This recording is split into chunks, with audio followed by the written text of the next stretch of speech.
Hello to all. Welcome back to Law with Stuti. This is Advocate Stuti Gupta, your legal study partner, and today I have come up with the video of detailed analysis about the examination of UGC NET, जो कल ही हुआ है दोपहर में 3 से 6 के shift पे. I know everybody is getting tensed, panic कर रहे होंगे, एग्ज़ाम अच्छा नहीं था. आई एग्री, कुछ क्वेश्चंस ऐसे थे जो बहुत ही आउट ऑफ द बॉक्स थे, जनरली यूजीसी नेट के पेपर के अकॉर्डिंग नहीं थे. मैं आप लोगों को बस एक क्विक ग्लिम्स देना चाहती हूँ कि क्या क्या कल क्वेश्चंस में पूछा गया था, जिससे आप अपने आप को आगे वाली एग्ज़ाम दिसंबर साइकिल के लिए प्रिपेयर कर पाए. तो अगर मैं सब्जेक्ट वाइज चलूँ तो सबसे पहले मैं आपको जूरिस्प्रूडेंस के बारे में बताऊंगी. जूरिस्प्रूडेंस से questions were more sort of easy, like they asked about the social solidarity theory, they asked about the interest theory, they asked about the books of different authors and their publishing years and so on. So like in jurisprudence aspect, the paper was more sort of easy in alignment to that particular subject, because वहाँ से जो questions पूछे थे वो doable थे and direct questions थे. अगर आपने statements पढ़ा है किसने क्या कहा है तो आप easily उसको decode कर पा रहे थे. एंड जैसे कि पैटर्न रहता है कि वो जूरिस्प्रूडेंस से ऑथर्स के बुक्स और नेम के ईयर के बारे में पूछते हैं, तो it was sort of like that. वहाँ पर हमें कुछ चेंजेस देखने नहीं मिले. पब्लिक इंटरनेशनल लॉ में इस बार मैं बोलूँगी कि यहाँ पर क्रोनोलॉजी का एस्पेक्ट ज़्यादा बढ़ गया है. लाइक उन्होंने इंटरनेशनल कोर्ट ऑफ जस्टिस के अलग अलग एडवाइजरी जुरिस्डिक्शन के केसेस की क्रोनोलॉजी जमाने के लिए पूछा. उन्होंने ICJ के जजमेंट्स के बारे में क्रोनोलॉजी के लिए पूछा. उन्होंने आपसे आर्टिकल 36 की क्रोनोलॉजी के बारे में पूछा था. तो it was more sort of the chronology based question. Then constitutive theory के बारे में उसने पूछा था. देन वेनिशिंग पॉइंट किसने क्या कमेंट किया था, किसने बोला था, दे आस्क्ड अबाउट दैट. तो PIL में अभी जो ट्रेंड चल रहा है, it's more sort of towards the chronology based questions. Assertion reasoning इस बार पेपर में नहीं थे. NTA ने इस बार का UGC नेट लॉ का पूरा पैटर्न चेंज कर दिया है. कुछ क्वेश्चंस आपको जान करके परेशान करने के लिए डाला था. एंड अगर मैं PIL की बात करूं तो अभी के लिए आपके पास में एक ये बन जाता है लाइन ऑफ डायरेक्शन की आने वाले साइकिल के लिए अब अपने आप को केसेस की क्रोनोलॉजी के लिए प्रिपेयर करिए और स्टेटमेंट्स बेस्ड पर्टिकुलर के एस्पेक्ट के ऊपर ज़्यादा वर्क कीजिए. ठीक है. देन अपन आते हैं दी ह्यूमन राइट्स एक्ट में. ह्यूमन राइट्स में आपसे इस बार एक अलग ही तरीके का क्वेश्चंस पूछा गया था. यूजुअली ICCPR या फिर ICESCR या फिर UDHR के आर्टिकल्स की क्रोनोलॉजी आती है. इस बार UDHR और इंडियन कॉन्स्टिट्यूशन में कंपैरिजन करके क्वेश्चन पूछा गया था. UDHR का स्पेसिफिकली एजुकेशन के आर्टिकल को स्टेटमेंट बेस्ड क्रोनोलॉजी में जमाने के लिए पूछा गया था. और साथ ही साथ इस बार UDHR और ICCPR के आर्टिकल्स के ऊपर स्टेटमेंट बेस्ड क्वेश्चन आए थे.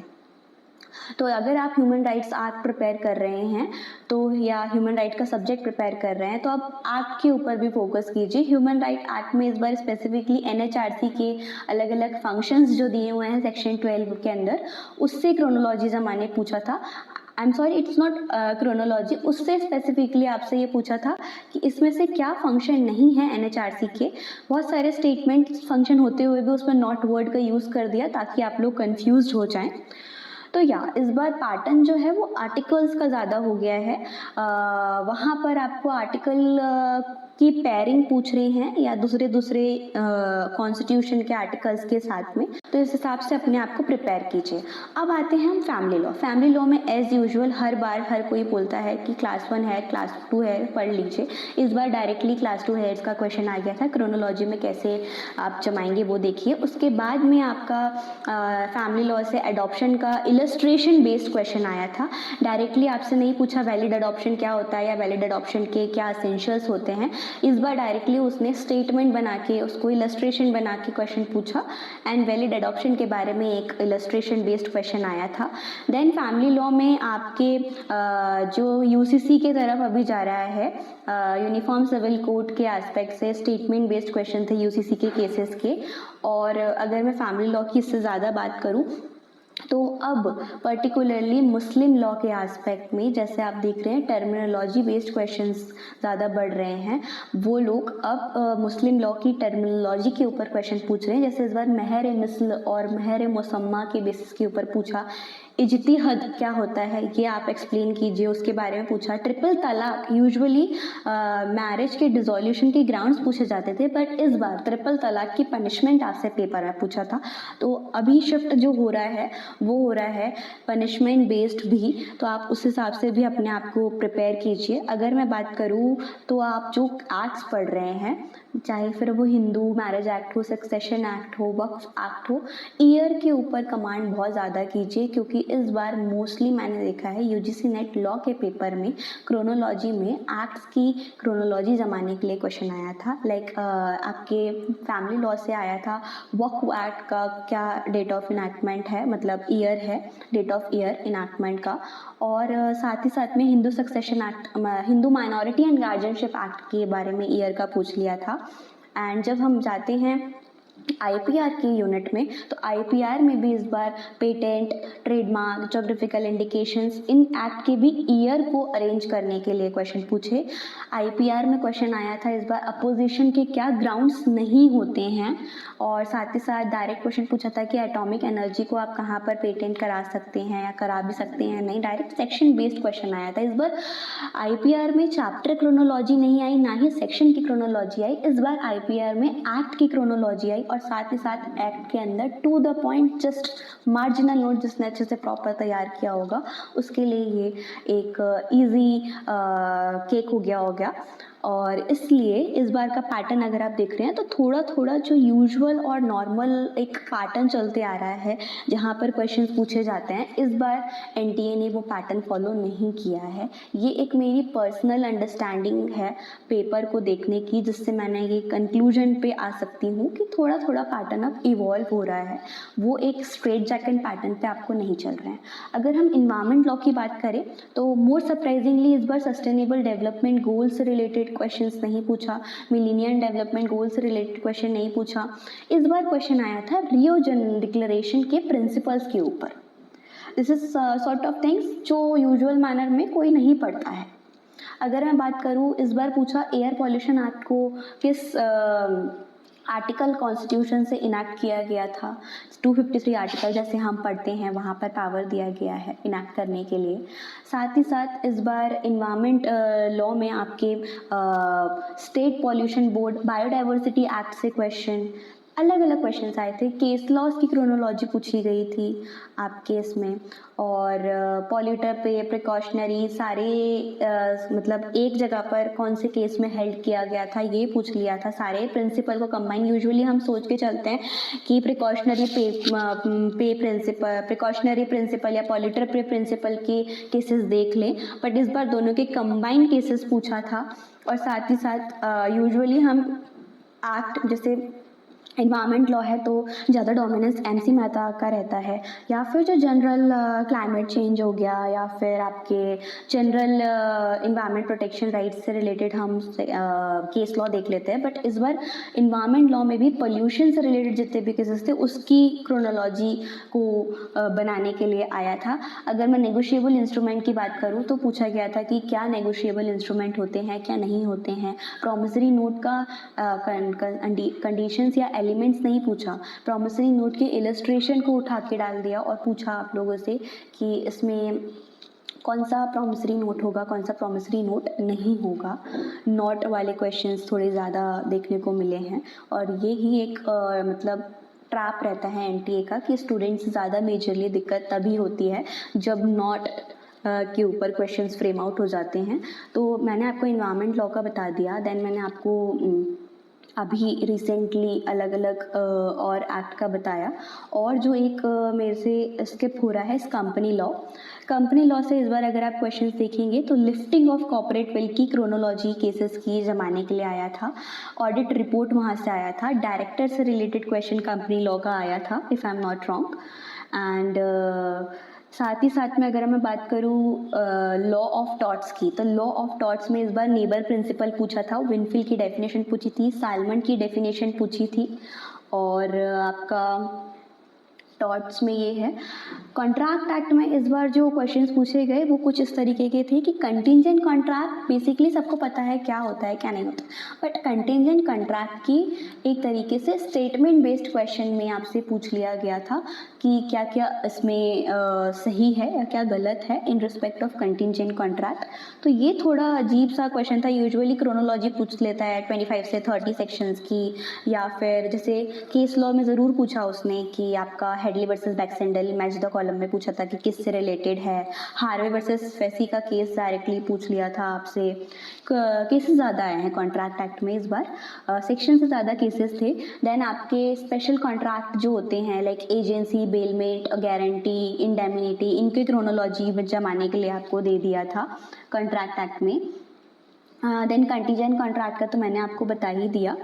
उसके बाद में हम आते हैं हमारे दूसरे सब्जेक्ट पे जो बच रहा है। जैसे कंपनी लॉ में मैंने आपको बताया था शेयर आपका लिफ्टिंग ऑफ कॉर्पोरेट विल, इसमें एक चीज़ ये पूछा था कि लाइक चैप्टर्स की क्रोनोलॉजी नहीं जमवाया। इस बार क्या किया, शेयर दे दिया, डिबेंचर दे दिया, प्रोस्पेक्टस दे दिया, इसी की क्रोनोलॉजी बताइए कि आप के पहले कौन सा, इस बार मतलब सेक्शंस की क्रोनोलॉजी पूछ ली थी कि कौन सा सेक्शन पहले आता है कौन सा बाद में आता है। और डेफिनेशन क्लॉज से यूजुअली पूछता है क्या इंक्लूडेड है, बट इस बार कंपनी लॉ में 2 क्लॉज 20 कॉर्पोरेट बॉडी से पूछ लिया कि क्या इंक्लूडेड नहीं है। इन्वायरमेंट लॉ में भी काफ़ी अलग सा क्वेश्चन था, import export of hazardous substances का वेस्ट मैनेजमेंट से रिलेटेड। तो सर्टेन क्वेश्चंस अगर हम देखें, जैसे कंपटीशन एक्ट की मैं बात करूँ तो dominant position, anti competitive agreement, this is more sort of expected, ये पूछा जा सकता है। बट अगर मैं आपको बताऊं कि इस बार overall like sales of goods act जो मैं बताना भूल गई, सेल्स ऑफ गुड्स एक्ट में इस बार डायरेक्टली सेक्शन बेस्ड क्वेश्चन नहीं पूछा, इलस्ट्रेशन दे दिया, एक सिचुएशन बना दी, वहाँ से आपको उसके प्रिंसिपल का एप्लीकेशन पूछा। तो अगर आप अब दिसंबर साइकिल के लिए अपने आप को प्रिपेयर कर रहे हैं तो इस बार थोड़ा सा अपने आप को असर्शनिंग रीजनिंग के साथ साथ स्टेटमेंट बेस्ड क्वेश्चन के लिए ज़्यादा प्रिपेयर कीजिए। Chronology, I know everybody will be now saying कि केसेस या केसेस के प्रिंसिपल क्या हेल्ड हुए हैं ये होना पता होना ज़्यादा ज़रूरी है रेदर देन कि ईयर क्या था। बट एनटीए का एक मोर सॉर्ट ऑफ पैटर्न रहा है, आप कॉन्स्टिट्यूशन में भी देखेंगे तो इन्होंने पूछ लिया कि आप क्रोनोलॉजी जमाइए कि प्रेसिडेंशियल रेफरेंस के केसेस कौन से हैं, या इस बार अलग सा एक अनएक्सपेक्टेड क्वेश्चन था आर्टिकल 116 से रिलेटेड कि कौन सी ग्रांट के बारे में है। 3 ग्रांट दिया है, vote of account, credit and exceptional grant, तो कौन सी ग्रांट है ये पूछ लिया था। देन 107 आर्टिकल पूछा था लैप्स कब हो जाता है बिल।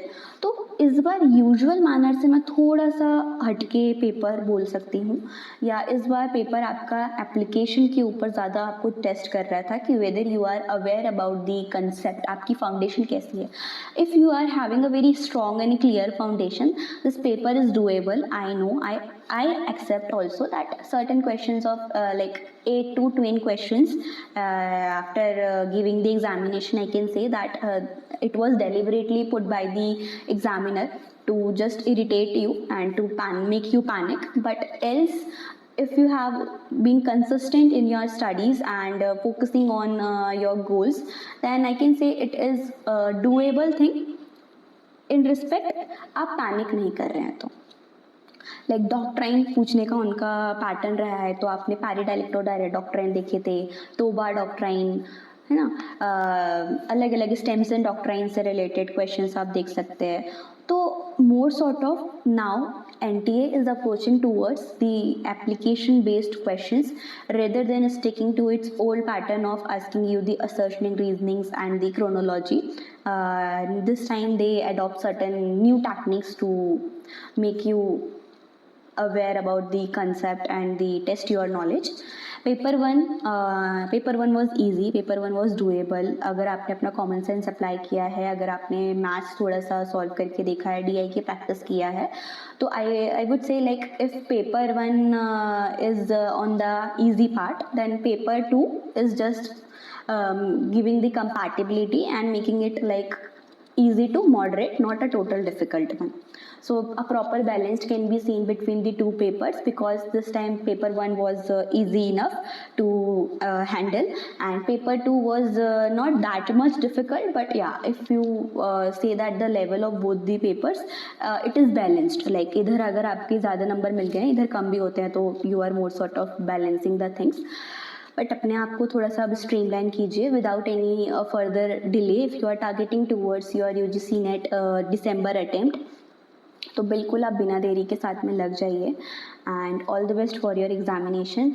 लाइक वीडियो अच्छा लगा हो या और क्वेश्चंस आपके दिमाग में हो जो मैं मिस कर गई हूँ, आप प्लीज़ कमेंट सेक्शन में पुट डाउन कीजिएगा, और ऐसे और डिटेल वीडियोस के लिए, गाइडलाइन के लिए एंड वैकेंसी अपडेट के लिए फॉलो करते रहिए लॉ विद स्तुति. Thank you so much.